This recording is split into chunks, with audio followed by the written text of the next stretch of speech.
My name Dr. Eleanor Monroe, it's not a story, it's real incident of my life. I remember the cafe vividly, the soft hum of indie music, the smell of roasted coffee beans, and the sunlight filtering through the tall windows, casting long golden rectangles across the worn wooden floor. It was supposed to be cozy, comforting. A place where we'd celebrate anniversaries, share secrets, argue and make up. And yet, that day, it felt like a stage set for a play I didn't want to be part of anymore. He arrived a few minutes late, looking unusually polished in his dark sweater and jeans, that same half-smile I had once found charming. It's funny how certain expressions don't change, even when the person wearing them does. He sat across from me, coffee in hand, trying to fill the silence with small talk that neither of us wanted. I didn't panic. I didn't cry. Not yet. I had learned early on that panic, tears, or pleading gave people power. And he had already shown me he was allergic to honesty when it reflected poorly on him.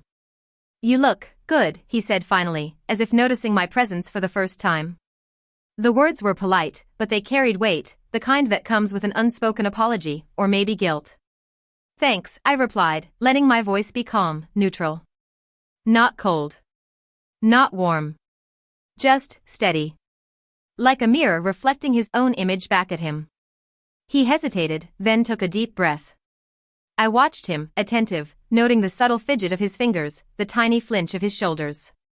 It was all familiar, the body language of someone about to deliver bad news dressed as honesty. "I've been thinking," he started.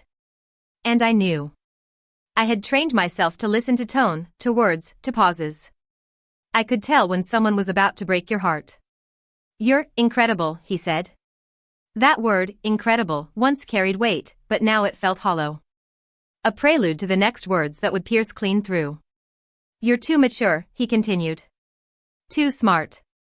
I feel like I'm constantly being measured. It's exhausting." I nodded. Quietly. Politely. I had learned to nod in situations where any reaction might feed the ego of someone who wanted to hurt me. I had learned that even silence could be more cutting than tears. And then, he said it, the final words I would remember like a mark carved into my memory. "I want someone younger. Someone fun. Someone who doesn't make me feel small." I smiled politely. Because that was what I did.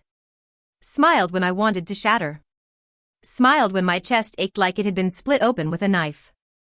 Smiled when I realized that someone I had loved, trusted, and shared my life with had decided to discard me as though I were disposable. I didn't cry. Not in the cafe. Not then. I stood, placed my coat around my shoulders, and let the sunlight catch my face as I walked toward the door. I left him sitting there, coffee cooling in front of him, probably relieved that he had spoken his truth. I walked out. The first night alone after that cafe, the apartment felt alien. Every sound echoed, the refrigerator hum, the distant traffic, even my own heartbeat. I sat on the floor with a mug of tea I didn't drink and stared at the walls as if they could offer answers I didn't yet have. People say heartbreak comes in waves. Mine didn't. It was a flat ache, a quiet void, a sense that the world had paused and forgotten me. Not sad, not angry, not even shocked, just hollow. And yet, in that emptiness, something stirred. Not a desire for revenge, not even for closure. But curiosity. Why did it hurt so much? Not because I loved him, though I did, but because he had dismissed me as too much. Too mature. Too smart. That phrase repeated in my mind like a mantra, a riddle I couldn't solve. He hadn't left because I wasn't enough. He left because I had forced him to face himself. And he couldn't handle it. That realization was sharper than heartbreak. Sharper than betrayal. It was the spark that ignited the first ember of change in me. The next few weeks were quiet. I avoided his calls, his texts, social media updates. I stopped asking mutual friends about him. I stopped imagining what she looked like, how she laughed, how she made him feel small in ways I had never been allowed to. Instead, I filled my days with observation, watching people, noting behaviors, analyzing patterns. I wrote in journals, longhand, pages of thoughts I couldn't yet articulate to anyone else. How do people justify leaving someone they claim to love? How do patterns of avoidance manifest in relationships? Why do some people need to feel superior at the expense of others? Books became my refuge. Psychology, human behavior, emotional intelligence, relational dynamics. If someone had written it, I read it. I devoured research papers, articles, memoirs, anything that offered insight into why humans hurt the ones they claim to care for. And slowly, quietly, I began to understand. Months passed. What I first thought of as heartbreak transformed into fascination. I wanted to know, to study, to dissect, not for revenge, but for clarity. I enrolled in a night class on counseling theory, hesitant at first, but the material gripped me like nothing else. I found that understanding people, their fears, their patterns, gave me a strange comfort. It gave me control, not over him, but over my own narrative. I found myself imagining a future where I could sit across from someone like him and remain completely unshaken. Where I could guide people to clarity and self-awareness while maintaining my own dignity and emotional freedom. It was ambitious. And it was intoxicating. Years passed. The person I had been, the girl who had been told she was too much, was gone. In her place stood someone who had learned not just to survive heartbreak but to transform it into power. Not dominance over others, but mastery over herself. I graduated, interned at small counseling clinics, worked late nights listening to people pour out their fears and regrets. I became fluent in the language of human emotion. I learned to notice micro-expressions, subtle cues in speech, and the invisible dynamics that played out between couples. Every time I helped someone untangle their thoughts, I felt my own growth deepen. I wasn't healing just them. I was healing myself. And somewhere in the back of my mind, a faint thought lingered. One day, I would be ready. Ready for the moment when the person who had dismissed me would cross paths with me, not as he had, but as a client, a seeker of help. I smiled at the thought. Not maliciously. Not vindicatively. Just, quietly. Because power doesn't need noise.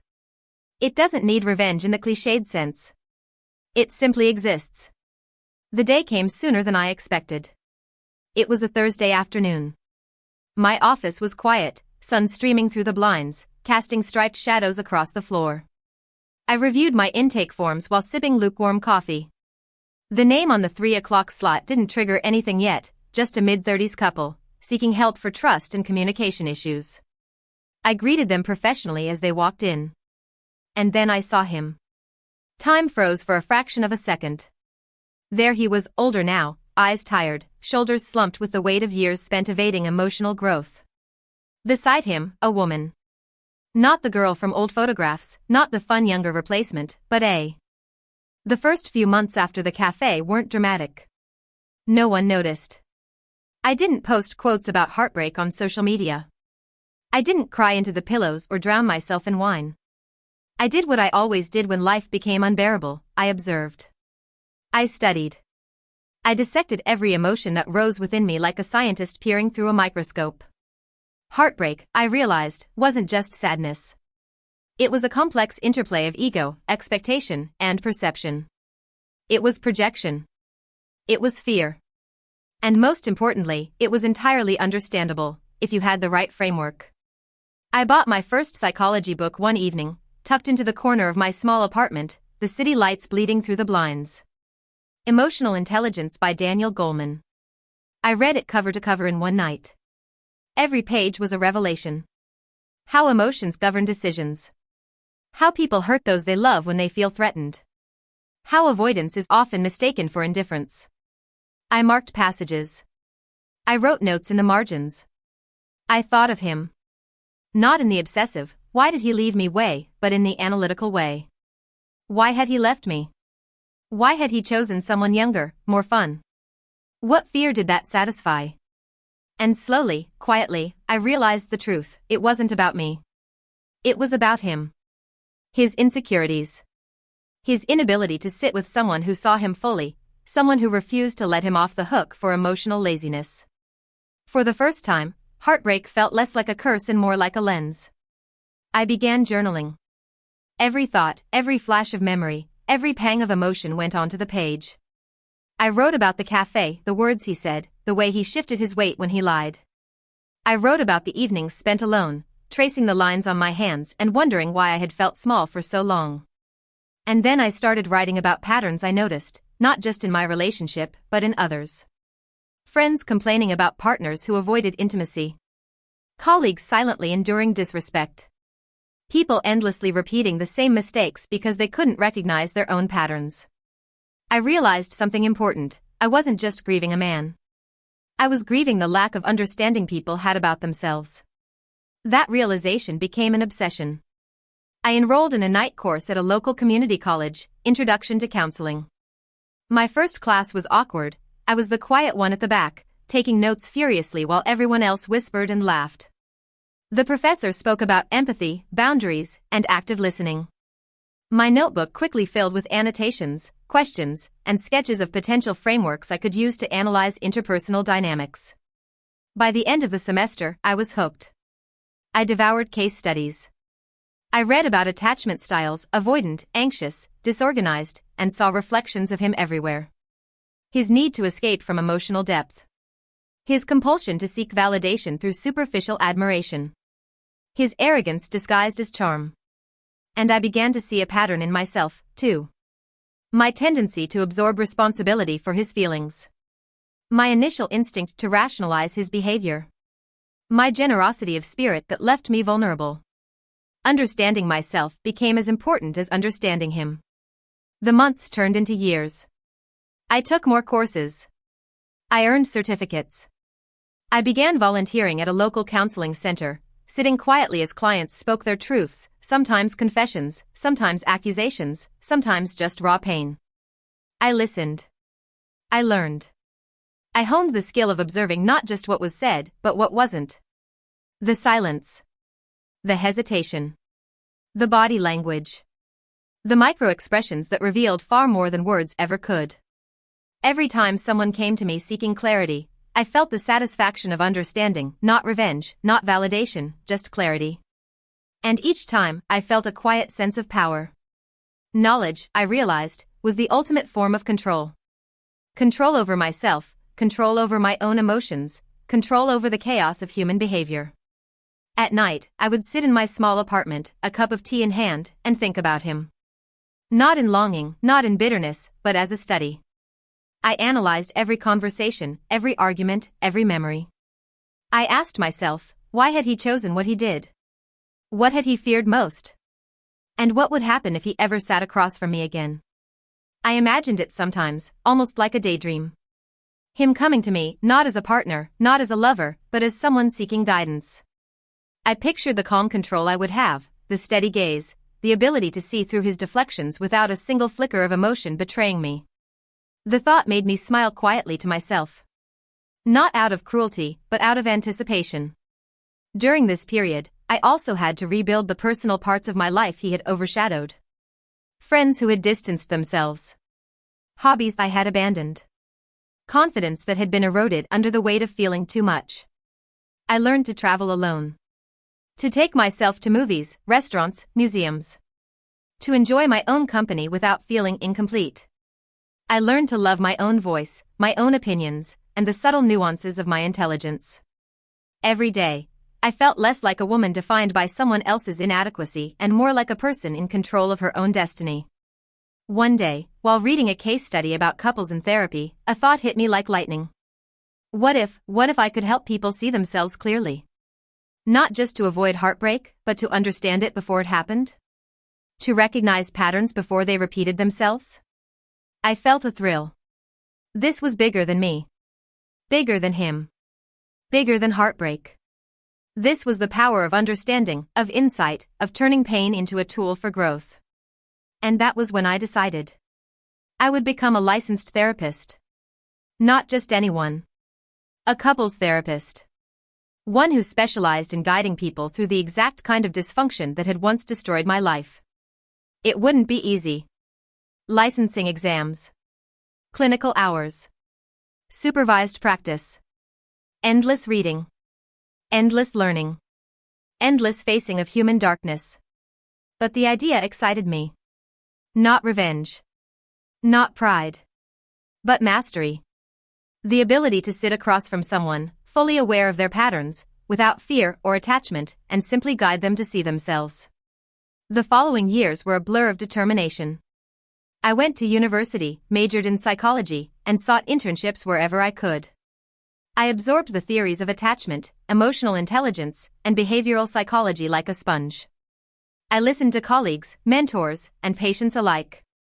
I analyzed everything, questioned everything, tested hypotheses silently in my mind. During this time, I also became acutely aware of my own growth. I no longer thought about him with longing. I didn't check social media. I didn't replay old conversations in my head. I had grown into someone who could feel the pang of memory. And then, one Thursday afternoon, years later, I found myself reviewing my intake forms for the day. One couple caught my eye, a mid-30s pair, relationship issues, trust concerns. Nothing remarkable on the paper. But when I greeted them at the door, my heart skipped, not from fear, not from longing, but from recognition. There he was. And next to him, the woman who had replaced me all those years ago. I took a breath. Professional. Calm. Neutral. The product of years of study, reflection, and transformation. Please, have a seat, I said, gesturing to the couch. And as they sat down, I felt a quiet thrill. The slow, psychological unraveling I had imagined for years was about to begin. College wasn't an escape for me. It was a laboratory. While others memorized theories, I connected patterns. Every lecture on emotional intelligence felt personal. Every case study sounded familiar. I saw him everywhere. In men who needed younger partners to feel powerful. In people who ran the moment intimacy demanded growth. In partners who replaced instead of repaired. Internships sharpened me. I watched couples argue, cry, lie, and unravel. I learned how silence spoke louder than words. How posture revealed insecurity. How deflection protected fragile egos. Slowly, something shifted. I stopped wondering why he left. And started understanding why he always would. He didn't want someone fun. He wanted someone who wouldn't see him clearly. And by then, I could see everyone clearly. When I finally became a licensed couples therapist, there was no celebration. Just stillness. I had crossed a line most people never do, the line between emotion and mastery. My office was intentional, calm colors, neutral energy, safe silence. People walked in broken. They walked out aware. That was my power. Not confrontation. Not revenge. Awareness. I specialized in couples who claimed to love each other but were quietly destroying one another. Men who feared being outgrown. Women who felt too much. Partners stuck in cycles they couldn't name. And somewhere in the back of my mind, a thought stayed with me. If he ever sat across from me again, he wouldn't recognize me. Not because I changed my face. But because I had changed my position. I was no longer inside the story. I was reading it. It was Thursday afternoon when they walked through the door, my ex, older now, his confidence slightly frayed, and the woman who had replaced me. She clutched her purse tightly, a nervous shield between her and the world. I remained calm, composed, professional. Neutral. Observant. Please, have a seat, I said. As they settled on the couch, I felt a thrill, not of malice, but of quiet anticipation. Years of heartbreak, study, and preparation had led to this moment. He began speaking first, smoothly rehearsed words, attempting charm and control. She spoke quickly, defensively, trying to assert reason. I listened. Every gesture, every tone, every pause revealed unspoken truths. I noticed the tiny cracks, avoidance, insecurity, defensiveness, and projection. Patterns I had analyzed in textbooks, practiced on clients, and reflected on in solitude were now unfolding live, in front of me. I guided the session with calm precision. Tell me about a recent moment when you felt disconnected from each other. He hesitated. She fidgeted. Both glanced at each other, unguarded for just a moment. I let silence linger, giving the truth room to breathe. Slowly, the veil lifted. She confessed first. I feel like I'm never enough. I can't understand him, and he makes me feel small. The words landed softly but heavily in the room. He flinched, caught off guard. Small? I asked calmly, pen poised over my notepad. Yes. Like I'm inadequate. Like I'm not measuring up. Recognition dawned across his face. Shock. fear, vulnerability. And in that moment, I didn't need to speak. The clarity I offered, the ability to see without judgment, to hold space without agenda, did the work for me. Over the next several sessions, the pattern unraveled. I asked subtle, guiding questions. When he criticizes you, what do you feel? And why do you think he needs you to feel that way? When she deflects, what does it reveal about your own fears? Every question revealed layers he had spent years hiding from himself. His need to feel superior, his avoidance of growth, his compulsion to replace rather than evolve, each became visible, undeniable, and inescapable. The younger woman began to see it, slowly. At first, she tried to justify his behavior. Then, she hesitated. Then, she began to recognize the subtle manipulations, the gaslighting, the avoidance. She started speaking with honesty, confidence, and awareness. I watched, quietly satisfied, as truth became unavoidable. One afternoon, she stayed after he left. Her eyes were wide, vulnerable, and curious. "Can I ask you something?" she whispered. "Of course," I replied. "Did he ever make you feel too much?" I paused, letting the weight of my answer land gently. "Yes," I said softly. "And it wasn't your fault. It was never about you. It was about his fear of being seen fully." She nodded slowly, tears forming. "Thank you," she said, "for helping me understand that." And just like that, the subtle, quiet revenge, the psychological triumph of clarity, was complete. Not through malice, not through confrontation, but through the very skill, insight, and calm authority I had cultivated over years. Weeks later, the couple dissolved. He could no longer hide behind charm or avoidance. She chose awareness over attachment. And I sat alone in my office that evening, the golden light of sunset slanting through the blinds. I felt peace, not triumph. Closure, not malice. The girl who had once been told she was too much had grown into a woman who saw clearly, guided others without judgment, and understood herself fully. The person who had left me so casually had no power. And the one who had replaced me had learned clarity. I didn't need revenge. Life had provided it quietly, through insight, observation, and presence.